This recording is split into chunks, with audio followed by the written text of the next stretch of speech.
Ngayon nga pala ay magluluto ako ng chicken curry. Sa aking rice cooker, nagisa na ako dito ng sibuyas, bawang at luya. At isinunod ko ng ilagay yung karne ng manok. Naglagay na din ako dito ng patis. Nagtansya na din ako ng paglalagay ng paminta. At pagkatapos nga niya, naglagay na ako dito ng curry powder. Hinalo-halo ko lang ito para magsama-sama lahat ng aking mga inilagay. Pagkatapos kong haluin, tinakluban ko muna ito. Nung kumulo-kulo na nga ay isinunod ko ng ilagay yung gata ng niyog. Then hinalo-halo ko nga pala ulit ito.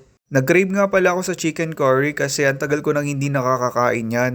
Pagkatapos kong haluin, naglagay na ako dito ng kalahating Knorr chicken cubes. Nung kumulo na nga at naging malapot na yung sabaw, naglagay na ako dito ng patatas at carrots. At pagkatapos niya, naglagay na din ako ng 3 pirasong siling green. Para hindi madaling mapanis ang chicken curry, naglalagay ako ng konting suka.